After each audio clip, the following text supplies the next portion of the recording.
The phone buzzed twice before I even realized I was awake. My eyes struggled against the red glow of the alarm clock, 12:47 a.m. I almost ignored it. Nobody calls that late with good news. But when I saw the name on the screen, I answered. Eric? What's going on? His voice was low, calm, but sharp in a way that made me sit up. Aaron, where's Marissa? That question alone punched a hole in my chest. She's in Denver. Business trip. Left Monday, back Friday. Why? Silence stretched over the line. Long, deliberate silence. Eric had been my closest friend for nearly 20 years, the kind of man who never wasted words. He ran security systems across Vegas hotels, had access to cameras, logs, records most people never knew existed.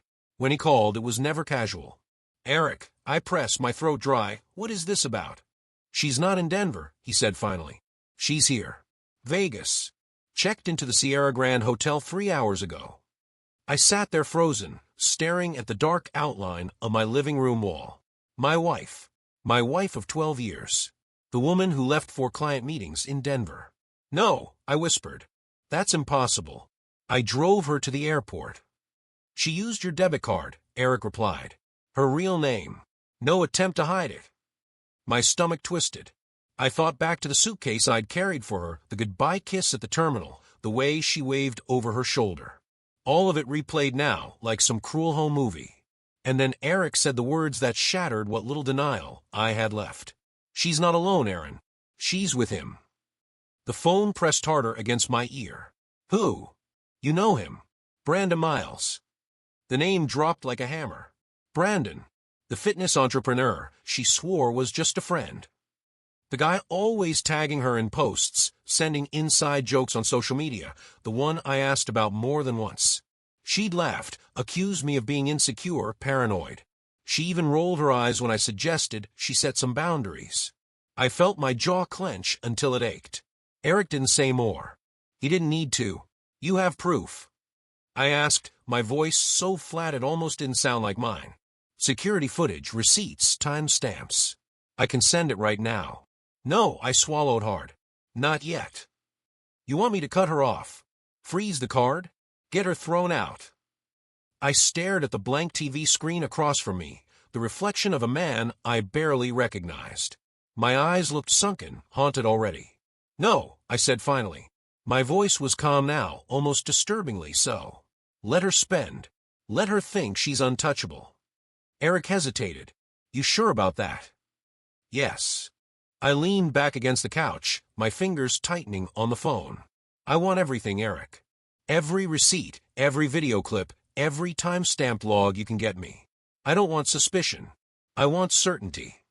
What's the move then? He asked quietly. I stared at the ceiling. The fan blades turned in slow, lazy circles. My life was splitting in two, right there, in the shadows. We don't confront her, I said. We bury her. The hours bled together after that. I didn't sleep. Couldn't. The blanket Marissa usually curled up under was still folded on the couch, faintly carrying the scent of her lavender shampoo. I sat next to it, but didn't touch it. It was already a relic. At 3:10 a.m., my phone buzzed again. Photos. High resolution. Crystal clear. Marissa, poolside, drink in hand, laughing too loudly at something Brandon whispered. Her fingers wrapped around his wrist like they'd belonged there all along. Another shot, her leaning against him at the bar, head tipped back, smile wide, carefree. A smile I hadn't seen in months. Then the final one, the two of them on a balcony, her lips pressed to his, her body against his chest. And I knew that balcony. I knew the view. It was the same suite where Marissa and I had spent our anniversary last year. Same railing, same skyline, same place I once believed was ours. My phone buzzed again. Eric's text, want me to shut her card down? I typed back slowly, no. Let her keep digging. Another pause. Then I added, upgrade their suite. The penthouse. Put on my card. Eric called me this time. You serious? Yeah. My voice was ice. Roll out the red carpet. Let her think she's on top of the world. I want her comfortable when it all collapses. By morning, I'd already made my first moves. Years of managing construction projects had taught me the value of planning. Blueprints mattered. You don't tear down a building by swinging blindly. You study it, learn its weak points, and then you take it apart piece by piece. While Marissa sipped champagne in Vegas, I sat at my desk rerouting our accounts. I locked down savings, froze access to our investments, redirected passwords she'd long forgotten because I handled everything financial. By the time her card declined at the poolside bar 2 days later, the walls of her fantasy were already closing in. Eric kept feeding me updates. She's confused. She's at the front desk now, arguing with the staff. She's crying. Brandon's keeping his distance. Won't even stand near her. And that, more than the photos, more than the lies, was what broke me wide open. Brandon wasn't holding her, wasn't defending her, wasn't lifting her up in her spiral. He was just standing back watching. And for the first time since that midnight call, I smiled. Not a happy smile. Not relief. It was the smile of a man who realized he was no longer a victim. This wasn't going to be a confrontation. It was going to be an execution. Morning sunlight cut through the blinds, sharp and intrusive, but I barely noticed. My mind was too busy replaying the images Eric had sent. Each one carved deeper into me, but not in the way grief usually does. This wasn't the kind of pain that left you broken on the floor. No, this was different. It was cold, razor sharp. It focused me. Marissa thought she was untouchable. She thought her weekend getaway was hidden behind the curtain of business travel. What she didn't realize was that she hadn't just betrayed me, she'd handed me every tool I needed to dismantle her life. I sat at the kitchen table, laptop open, coffee growing cold beside me.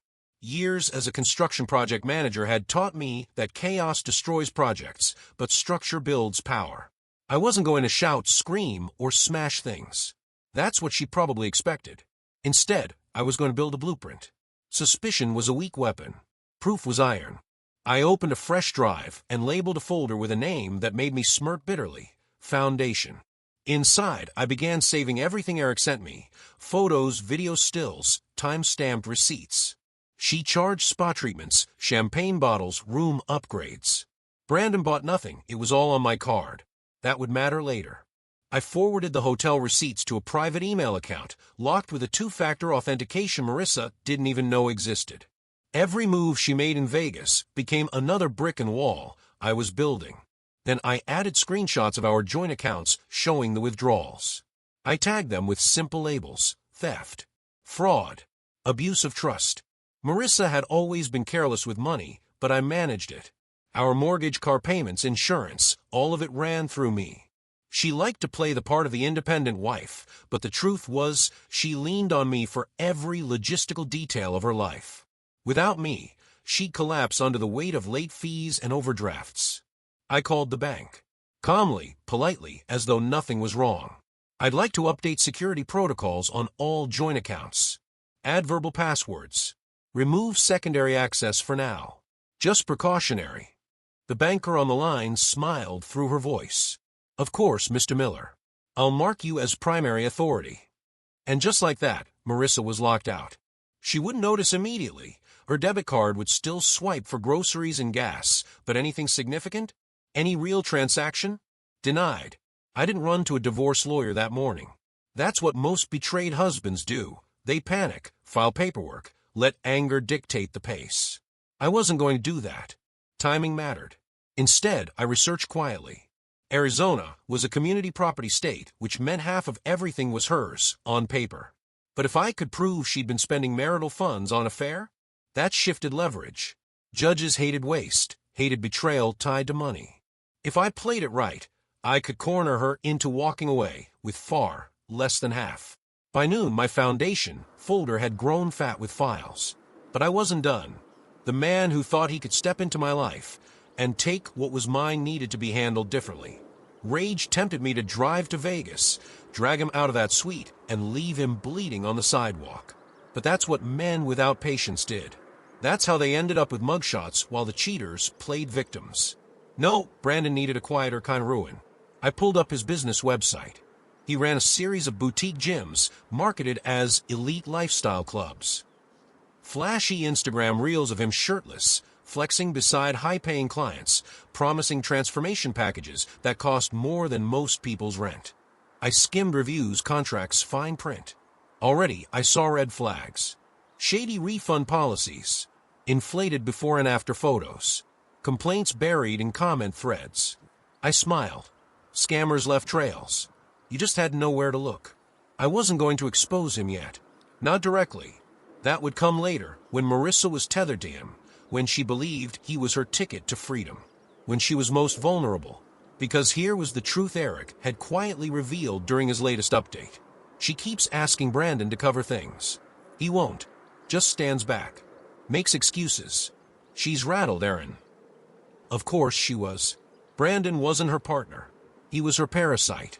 She'd left a man who carried the weight of her world for a man who couldn't even cover a room service tab.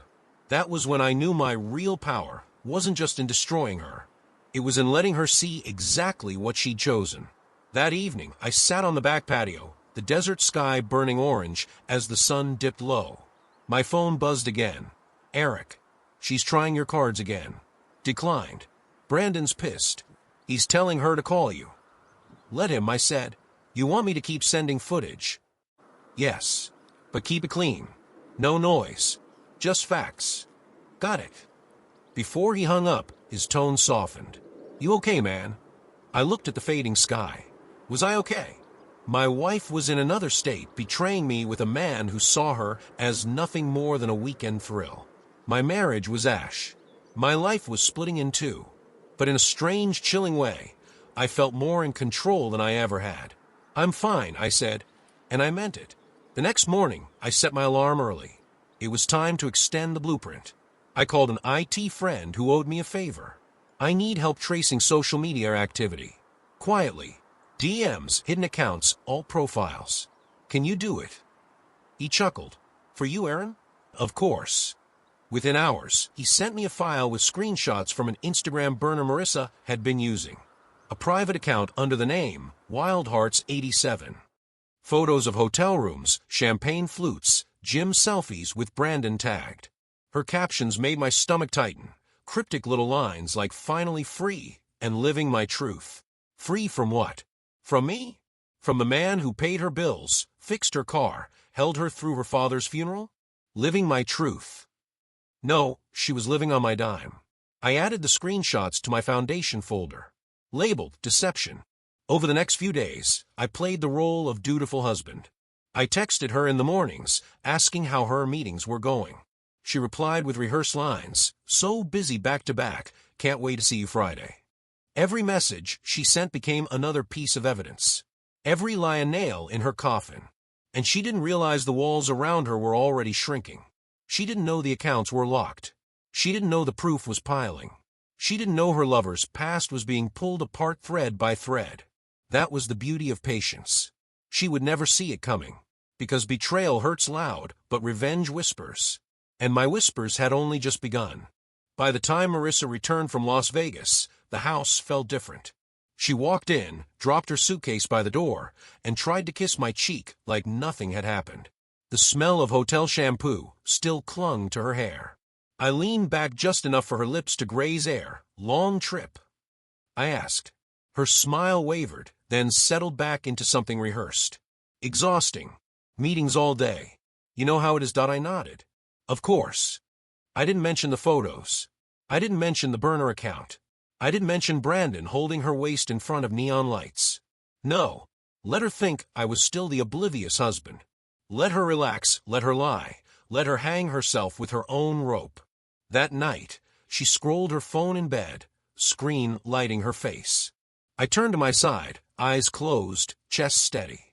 Pretending to sleep. Pretending not to see the flicker of her secret smile as she typed into her hidden account. She thought she was clever. But clever people often confused short-term thrills with long-term survival. And survival, that was my specialty. The next morning, I sent a message to Savannah Reynolds, Brandon's wife. She and I had spoken maybe a dozen times over the years. Backyard barbecues, office holiday parties, the occasional polite chat when Marissa dragged me to one of Brandon's gym launches.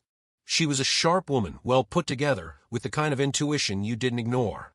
Her reply came quickly. Me, Savannah, I think we should talk. Privately. It concerns Brandon and Marissa. Savannah, I knew it. When and where? We met that afternoon at a quiet cafe on Camelback Road. She arrived in oversized sunglasses, her jaw tight, her steps deliberate. No pleasantries. She slid into the booth opposite me, hands clasped around a coffee cup she never sipped. "Show me," she said. I opened the drive folder on my tablet and turned it toward her. Photo after photo. Receipts. Screenshots of captions. Her face didn't crumble. It sharpened. "God," she whispered. The audacity.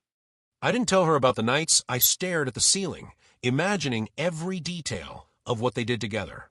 I didn't tell her about the ache that burned through my chest when I thought of Marissa's laugh belonging to another man. Instead, I told her the part that mattered. We can end this. Together. Her eyes lifted to mine. Cold. Calculating. "How far are you willing to go?" "As far as it takes." She nodded. Agreement sealed. The first domino fell 2 weeks later.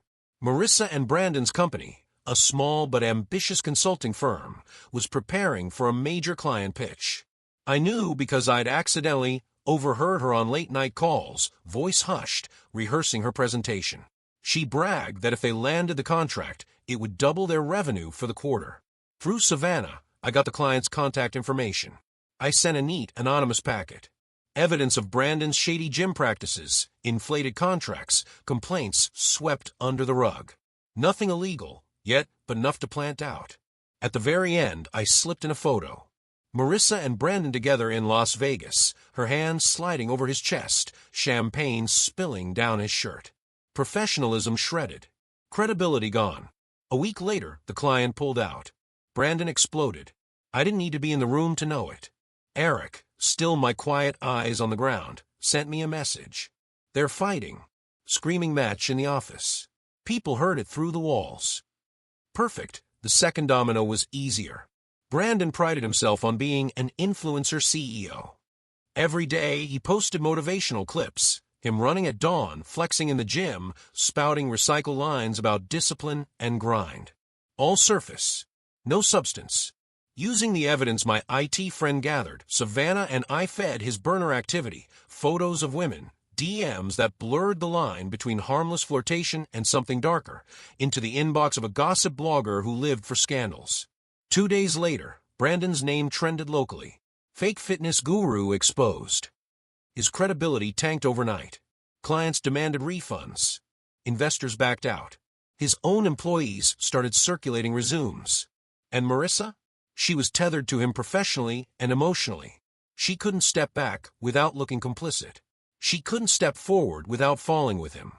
Exactly where I wanted her. At home, she grew restless. Short-tempered.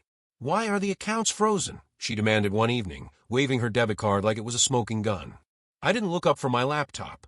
Banks said there were fraud attempts. Safety measure. "Well, unfreeze them." "I can't until it's resolved." She cursed under her breath and stormed upstairs. Minutes later, I heard her pacing the bedroom, phone pressed to her ear. Brandon, no doubt, asking him for help. And Brandon, predictably, offering none. I leaned back in my chair, closed my eyes, and let the sound of her frustration wash over me. Every outburst, every slammed door, was proof that the walls were closing in. The third domino came courtesy of Savannah. She showed up at their office one afternoon unannounced, dressed in elegance that turned heads. She walked straight to the conference room, where Brandon and Marissa were meeting with their dwindling staff. Without a word, she dropped a manila folder on the table. Inside, printed screenshots, photos, evidence of the affair. "You want to play house together?" Savannah said, her voice calm, cold. "Do it without my money. The divorce papers will be on your desk tonight." The staff froze. Eyes darted between Brandon and Marissa, both pale, both stammering excuses that held no weight. By the time Savannah walked out, half the employees were already messaging contacts about new jobs. Word spread. Reputation shredded further. That night, Marissa tried to act normal. She made pasta, poured wine, asked about my day. But her hands shook as she lifted the glass. She wouldn't look me in the eye. I let her play her part. Let her cling to the illusion that she was still safe under my roof. Because she didn't know the fourth domino was already in motion. The fourth domino wasn't loud.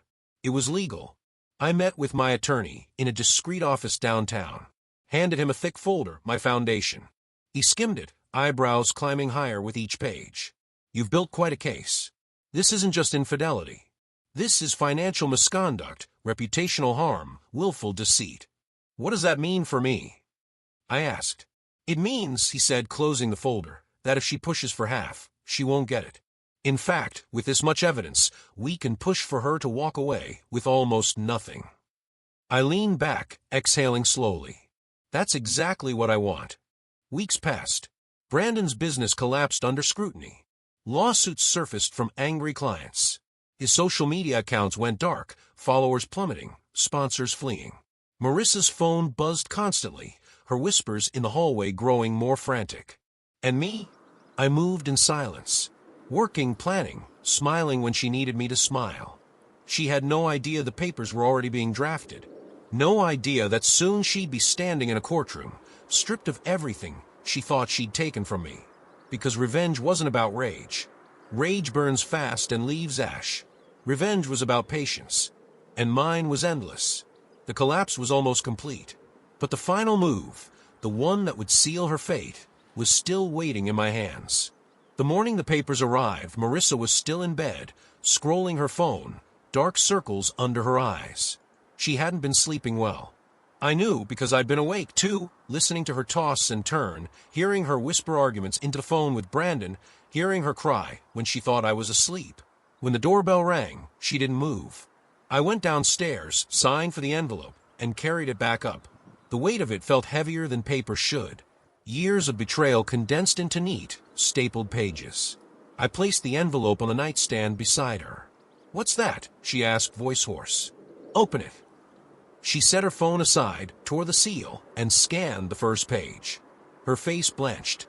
Divorce. I met her eyes without blinking. Yes. For a moment, the world seemed to still. She looked at me as though I'd stabbed her without warning. But the truth was, the knife had been in her hands all along. She just hadn't expected me to twist it back. The fight came fast. "You can't be serious," she snapped, leaping out of bed, the papers shaking in her hands. "After everything we've built? After everything I've sacrificed for us?" I stood calm. "What you built, Marissa, was with him. What you sacrificed was me."